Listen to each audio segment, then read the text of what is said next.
ॐ भूर्भुवः स्वः तत्सवितुर्वरेण्यं भर्गो देवस्य धीमहि धियो यो नः प्रचोदयात्। ॐ शान्ति शान्ति शान्तिः। Namaskar, my dear friends. I am making this video on a very important holy book by Adi Shankaracharya, Aploksha Anubhuti, non-indirect realization of Atma. So I will start this. Such treatises as aim at serving as introductions to a more advanced study of a system of philosophy are generally known as Prakarana Granthas. Besides giving an outline of the system, each of them emphasizes some one or other of the main features. Aploksha Anubhuti is one such little manual which, while presenting a brief description of Vedanta, deals specially with that aspect of it which relates to the realization, anubhuti of the highest truth. Such realization, unlike the knowledge of objects through sense perception or inference, is an immediate and direct perception of one's own self, which is here indicated by the word aproxa anubhuti. Aproxa. The central theme of the book is the identity of the Jivatma, individual self, and Paramatman, universal self. This identity is realized through the removal of the ignorance that hides the truth by the light of vichara or inquiry alone. To enable the mind to embark on such an investigation into truth, certain disciplines are laid down, which are not peculiar to Vedanta but are indispensable for all such inquiries into the highest truth.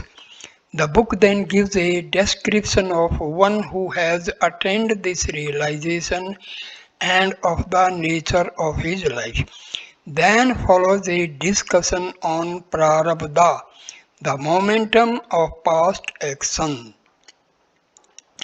The author contend that after realization, when ignorance with all its effects entirely disappears, the question of the survival of the body for working out prarabdha is altogether out of place, and the Shruti sometimes speaks of it only to explain to the ignorant the apparent behavior of a man of realization who, so far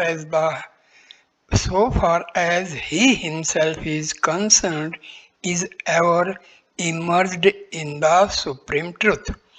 Verses 100 to 129 deal specially with the 15 stages through which the seeker after truth passes, which, by the way, are similar to those experienced by a Raja Yogi, but the two are entirely different. Then is the oneness of cause and effect, the absolute and the manifested universe, which is wound up with the culminating thought of the Vedanta philosophy that all that is visible and invisible is in reality the one eternal Atma, which is pure consciousness. Verse 141. The authorship of the book is generally attributed to Sri Shankaracharya. Even if this be disputed, the teachings are undoubtedly Advaitic. To those, therefore, who have neither the time nor the opportunity to go through the classical works of Shankaracharya, a treatise like the present one will be an invaluable, invaluable guide in their quest after spiritual truths. It may be mentioned here that verse 89 to 98 occur with slight variations also in the Nada Bindu Upanishad, that is stanza from 21 to 29 and verses 100 to 136, 100 and 142 in the Teja Bindu Upanishad, stanza from 15 to 15.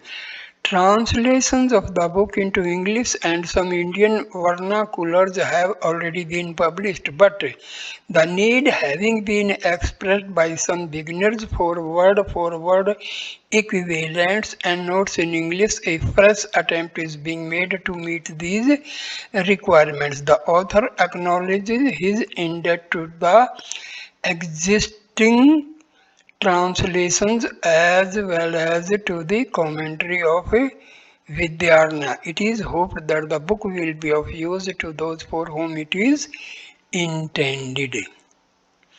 This book is translated by Swami Vimuktananda of Ramakrishna Mission. So now I start the main book, Aproxa Anubhuti or Self-Realization. First stanza. Sri Hari Paramanandmo Upadeshtar Meeswaram Vyapakam Sarvalokanam Karnam Tenamamehem. This is the first sloka or stanza. So I will recite the Sanskrit sloka, then I will straightway go to the translation part and explanation if any. The meanings are given.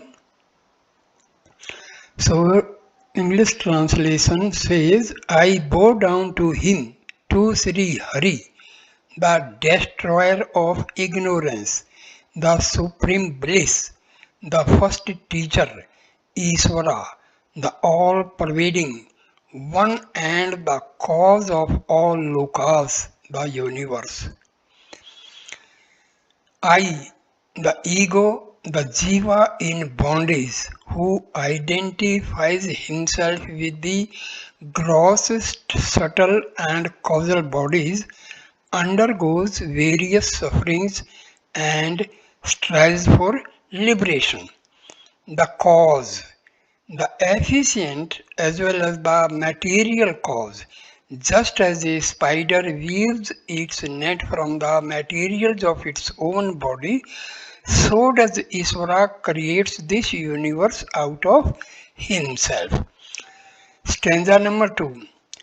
Aproksha anubhutirve prochayate moksha siddhaye sadvirev paryaten vikshaniya muhurmuhu. Herein is expounded the means of attaining to aproksha anubhuti, self-realization for the acquisition of final liberation.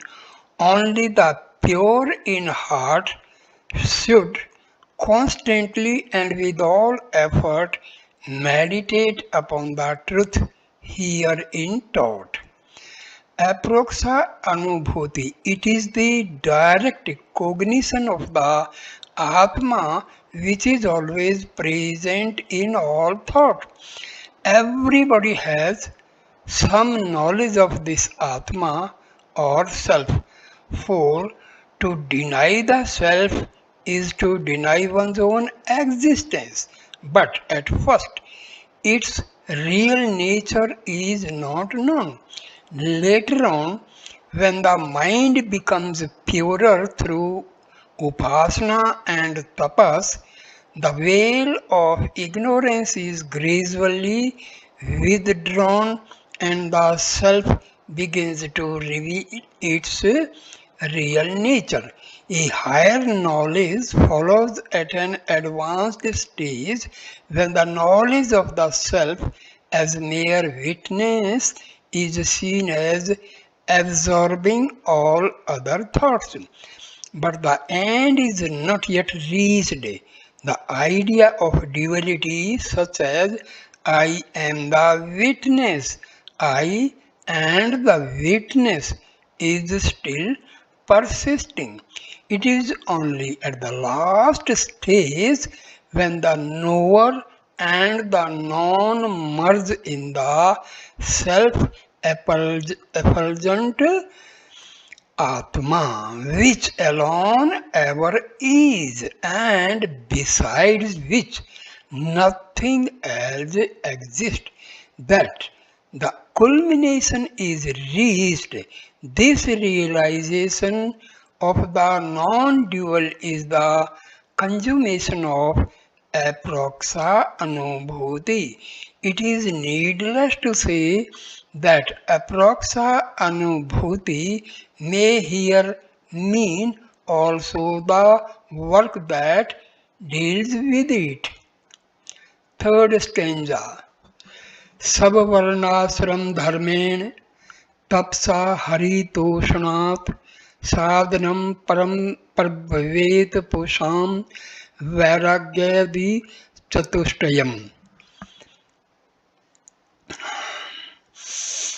The four preliminary qualifications, the means to the attainment of knowledge, such as vairagya, dispassion, and the like, are acquired by man by propitiating Hari, the Lord, through austerities and the performance of duties pertaining to their social order and stage in life. The four preliminary qualifications. These are Vairagyam, dispassion, Vivekah, discrimination, Samadhi, Sat Sampati. Six treasures such as Sama, the control of the mind, and the like, and Mumuksutvam, yearning for liberation from the bondage of ignorance. Stanza number 4. Dharmahadi sathavar antesu vairagyam visesh vasnu yathiyav kak visesthayam vairagyam tadvi nirmalam. The indifference with which one treats the excreta of a crow, such an indifference to all objects of enjoyment from the realm of Brahma to this world, in view of their perishable nature, is verily called pure Vairagya. Pure Vairagya. One may be indifferent to the enjoyments of this world only in expectation of better enjoyments in the next day. This kind of indifference is tainted with desires which bar the door to knowledge, but the indifference that results from a due deliberation on the evanescent nature of this world as well as the world to come is alone pure and productive of the highest good. Stanza number 5. Nityam atam svarupam hi drishyam tad vipreetagam evam yo nischah सम्यग्विवेको वस्तुने sevai.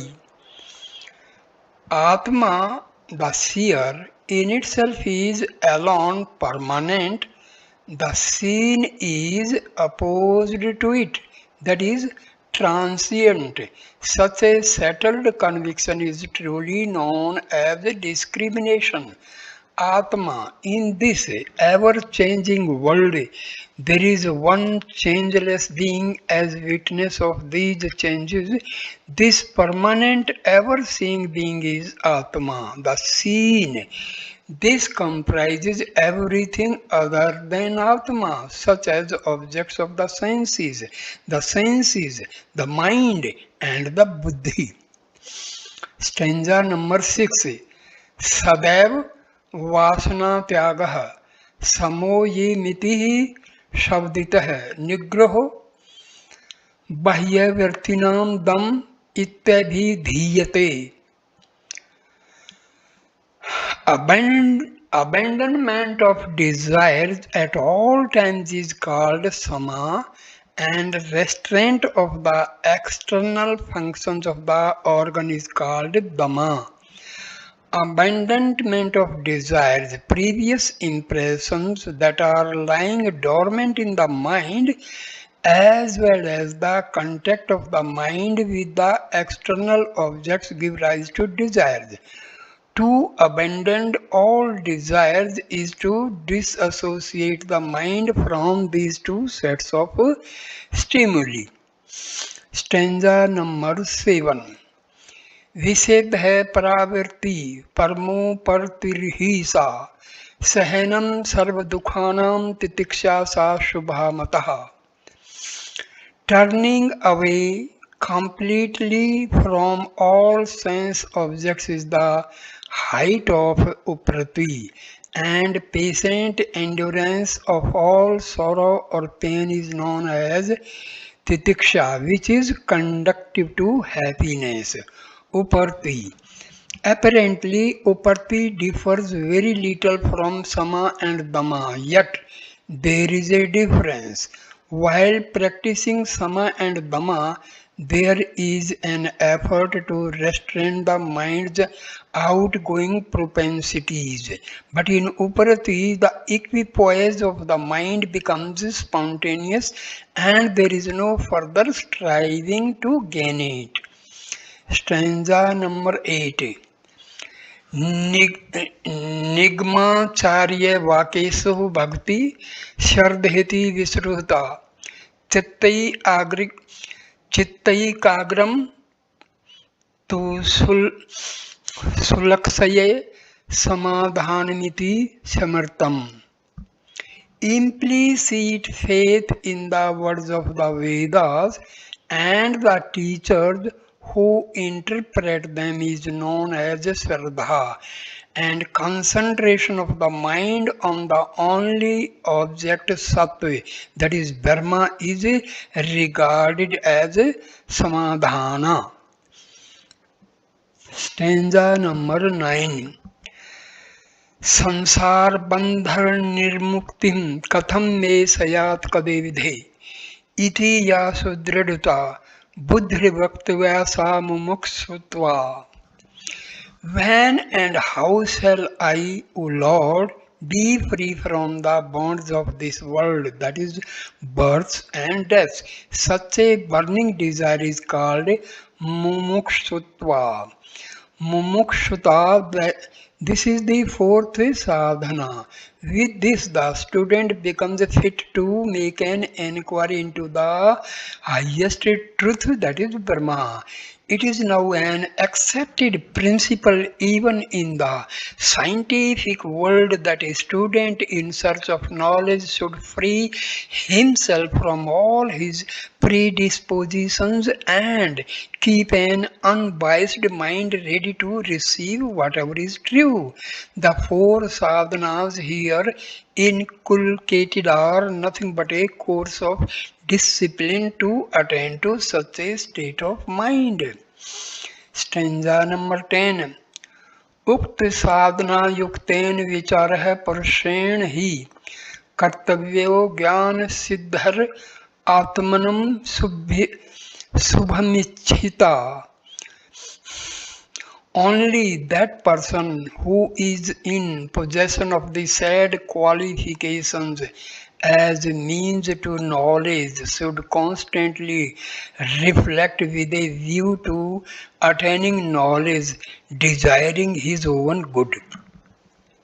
Should constantly reflect after a person has attained the tranquility of the mind through sadhanas, he should strive hard to maintain the same by constantly reflecting on the evanescent nature of this world and withal dwelling on the highest truth till he becomes one with it. Good, the highest good, that is liberation from the bondage of ignorance. Stanza number 11. नोत्पद्यते बिना ज्ञानम विचारेण अन्य साधनै यथा पदार्थ भानम ही प्रकाशेन विना कंचितः. Knowledge is not brought about by any other means than vichara, just as an object is nowhere perceived, seen, without the help of light. By any other means, by karma, upasana, and the like. It is ignorance or avidya which has withheld the light of knowledge from us. To get at knowledge, therefore, we have to remove this avidya. But so long as we are engaged in karma or upasana, we remain under its sway.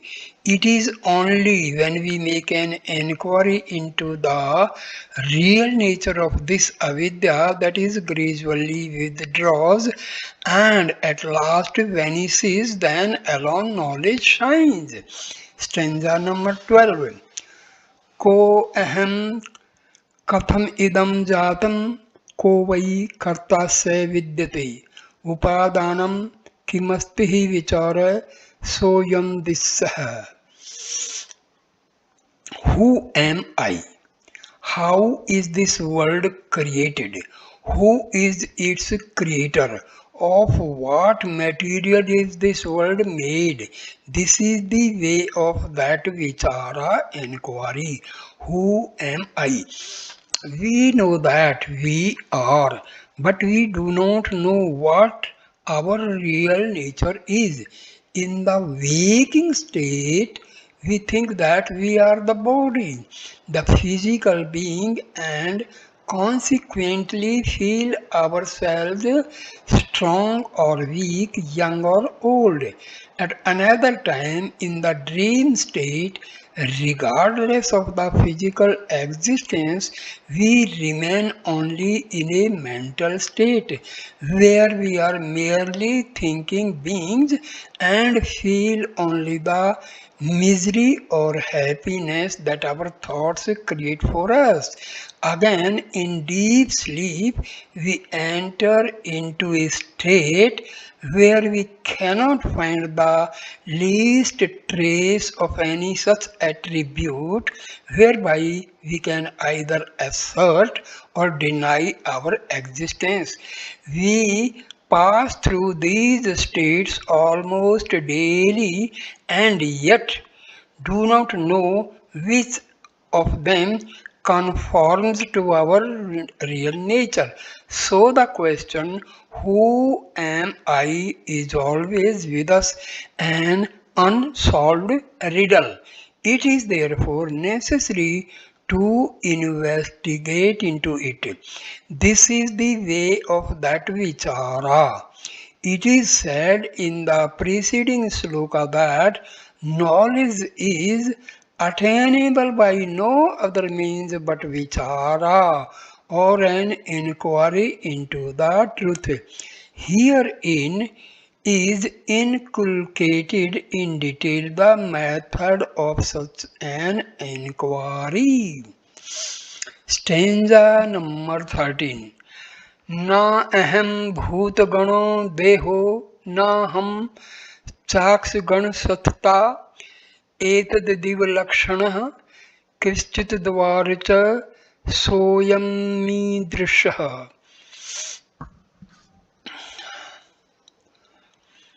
I am neither the body, a combination of the five elements of matter, nor I am aggregate of the senses. I am something different from these. This is the way of that vichara. I am neither the body.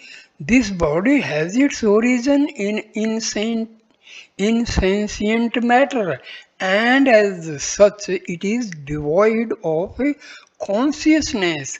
If I be the body, I should be unconscious, but by no means I am so. Therefore, I cannot be the body. Stanza number 14.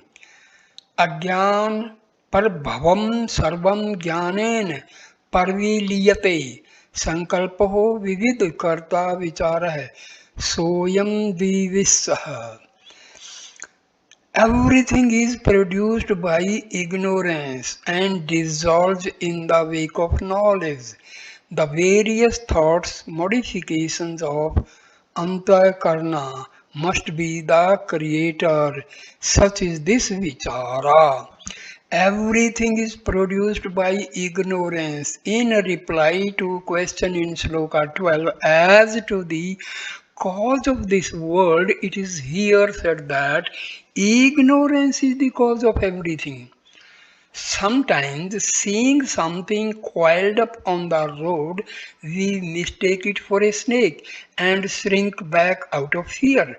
But afterwards, when we discover that it is nothing but a piece of rope, the question arises in the mind as to the cause of the appearance of the snake. On inquiry, we find that the cause of it lies nowhere else than in our ignorance of the true nature of the rope. So also the cause of the phenomenal world that we see before us lies in the ignorance or maya that covers the reality. The various thoughts, the creator, the only thing that we are directly aware of is our own thoughts. The world that we see before us is what our thoughts have created for us. This is clearly understood when we analyze our experiences in dreams. There, the so called material world is altogether absent, and yet the thoughts alone create a world which is as material as the world now before us. It is therefore held that the whole universe is in the same way but a creation of our thoughts. Stanza number 15. एतयोर्येदुपानामेकं सूक्ष्मं सद्वयमं यथैव मृद्घटादीनां विचारः सोऽयमिद्वैषः. The material cause of these two, that is the ignorance and the thought, is the one without a second, subtle, not apprehended by the senses, and unchanging Sattva existence, just as the earth is the material cause of the pot and the like. This is the way of that vichara. One, because it does not admit of a second of the same or of a different kind or of any parts within itself. It is one homogeneous whole. अहम एको अपि सूक्ष्म च ज्ञाता साक्षी सद्व्यः तद अहम नात्र संदेहो विचारः सोयम मी दृश्यः.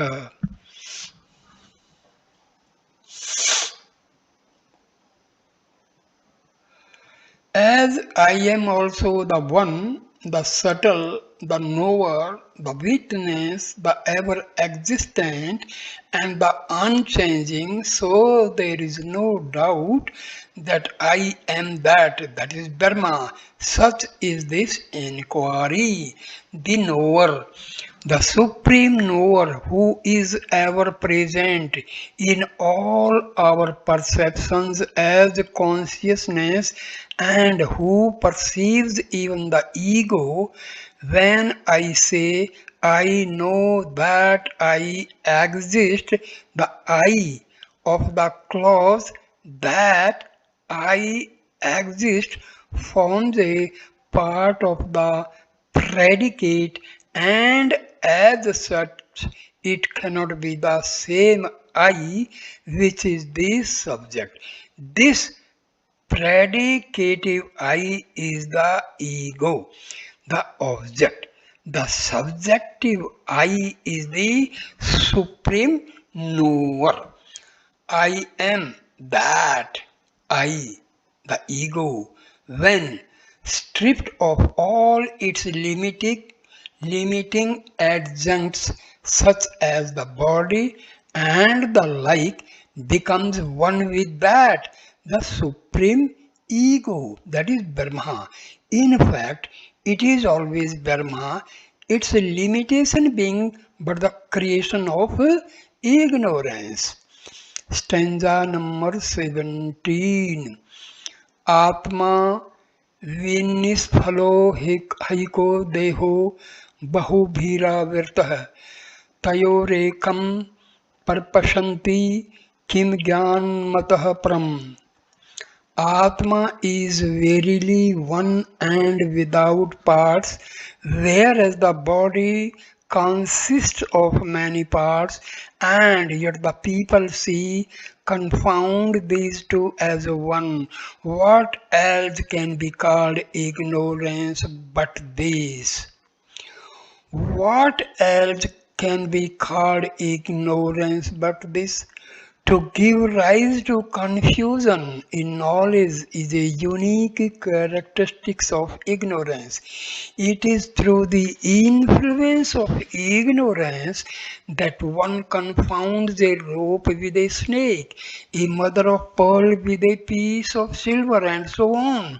But after all, the power of ignorance is not completely manifest there, for one could easily find an excuse for such confusions when there exist some common characteristics between the real and the apparent.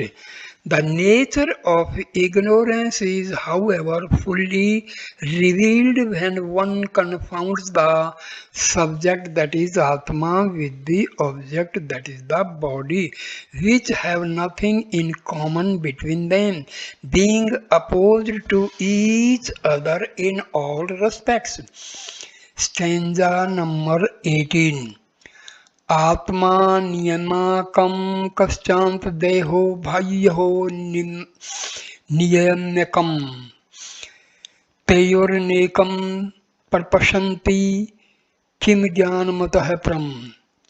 Atma is the ruler of the body and internal. The body is the ruled and external, and yet, etc. Stanza number 19. आत्मा ज्ञान में है, पुण्यो देहो मासमयो शुचिः तयोर एकम पर्पशन्ति किम ज्ञानमतः परम्. Atma is all consciousness and holy. The body is all flesh and impure, and yet, etc. Stanza number 20. आत्मा प्रकाशकः सबथो देहस्तामसः उच्यते तयोरेकं प्रपशन्ति किम ज्ञानमतः परम्. Atma is the supreme illuminator and purity itself. The body is said to be of the nature of darkness, and yet, etc. Stanza number 21। आत्मा नित्यो ही सद्भूतो देहो नित्यो हवास हवासन में है। तयोर एकम प्रपशंति किम ज्ञानमत है परम। Atma is eternal since it is existence itself. The body is transient as it is non-existence in a sense and yet etc. The body is non-existence in a sense. The body is undergoing change at every moment and as such cannot be eternal. But granting that it is non-eternal, how can it be non-existent for so long as it lasts? We surely see it as existing. At first sight, the body appears to be existing, however temporary its existence may be. A relative existence, Vyavaharika Satta, is therefore ascribed to it. But when one examines it and tries to find out its real nature, this so-called tangible body gradually becomes attenuated and at last disappears altogether. It is therefore said here that the body as such is always non-existent, and even though it may appear as existing for a time to those who do not care to see it through. Stanza number 22. आत्मन सतत प्रकाशय तत्वम यत् पदार्थ भासनम नागने आदित्य वदिर्भव प्राधान्य यतो निशिः. The luminosity of Atma consists in the manifestation of all objects. Its luminosity is not like that of fire or any such thing, for in spite of the presence of such lights, darkness prevails at night at some place or other. Its luminosity is not etc. The light of Atma is unlike any other light. Ordinary lights are opposed to darkness and are limited in their capacity to illumine things. It is a common experience that where there is darkness, there is no light, and darkness always prevails at some place or other, thus limiting the power of illumination of such lights. Even the light of the sun is unable to dispel darkness at some places, but the light of Atma is ever present at all places.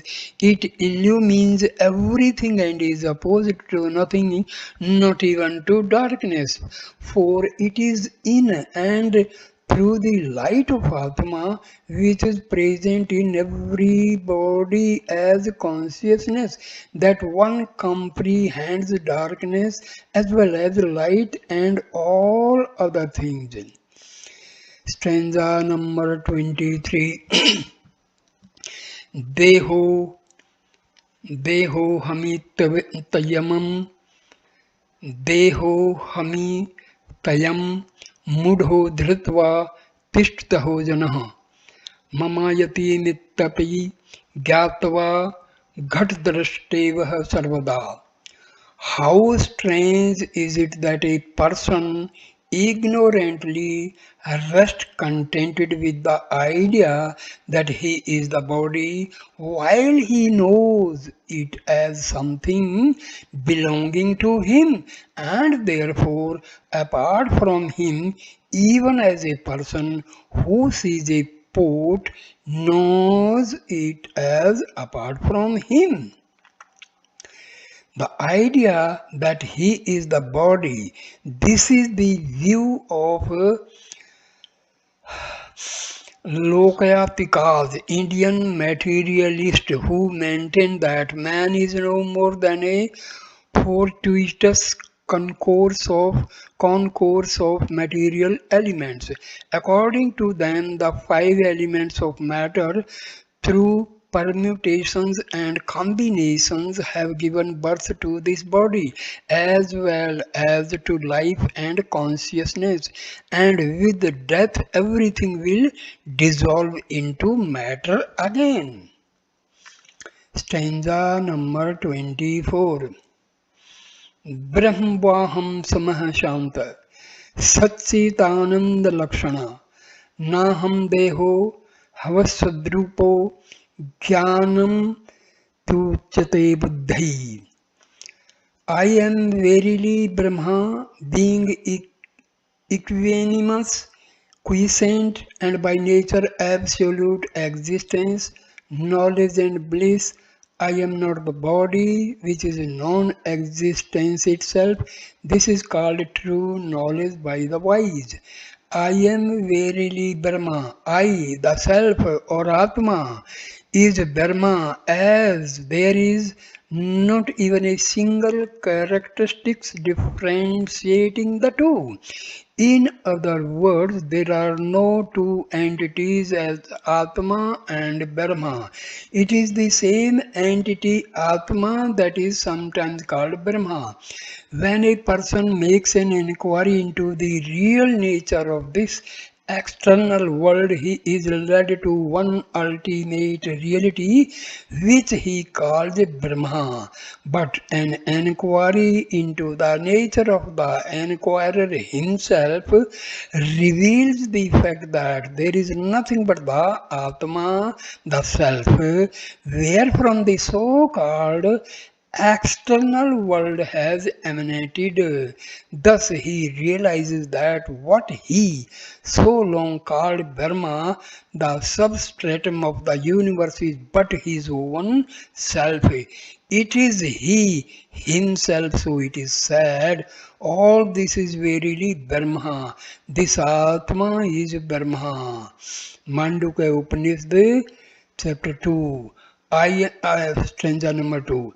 I am not the body, I am neither the gross, subtle, nor the causal body. Stanza number 25.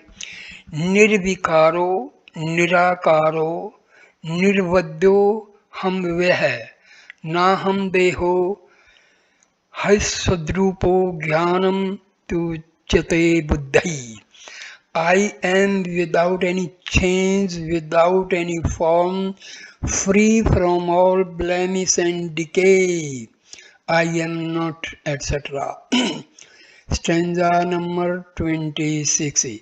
Niramayo, nirabhaso, nirvikalpo, hammatatah, naham deho, havasasdrupo, jnanam tuchyate buddhi. I am not subject to any disease. I am beyond all comprehension, free from all alternatives and all pervading. I am not, etc. I am beyond all comprehension. I am not comprehended by any thought, for in the Supreme Atma, no thought, the thought of the subject and the object, the knower and the known, not even the thought of the self and the non-self is possible, as all thought implies a duality, whereas the Atma is non-dual. Nirguna, niskriyo, nitto, nityamukto, ham chataha, na ham deho, havasdrupo, jnanam tuchyate buddhi. I am without any attribute or activity. I am eternal, ever free and imperishable. I am not, etc. Stanza number 28. Nirmalo Nistralontah Shuddhoham Jaro Amrah Naham Deho Hayasdrupo Jnanmi tuchyate buddhi. I am free from all impurity. I am immovable, unlimited, holy, undecaying, and immortal. I am not, etc. Stanza number 29. Savdehe shobhinam santam पुरुषाख्यम च समतम किम मूर्ख शून्य आत्मानम देहातीतम क्रोसी भो. O you ignorant one, why do you assert the blissful, ever existent Atma which resides in your own body and is evidently different from it, which is known as Purusha and is established by the Shruti as identical with Brahma to be absolutely non-existent? Why do you assert absolutely non-existent in the preceding stanzas when all the attributes that the human mind can conceive of have been denied of Atma? One is naturally assailed by the doubt whether such an Atma at all exists. To remove this doubt, it is here said that Atma is a fact of everybody's experience, and as such, its existence cannot be challenged. Therefore, there is no reason to call it Sunya or absolute non existence. Stanza number 30. सब आत्मानं ऋणुमूर्खत्वं श्रुत्या युक्तिचया च पुरुषं देहातीतं सदाकारं सुदुर्दर्शं भावादृशहि.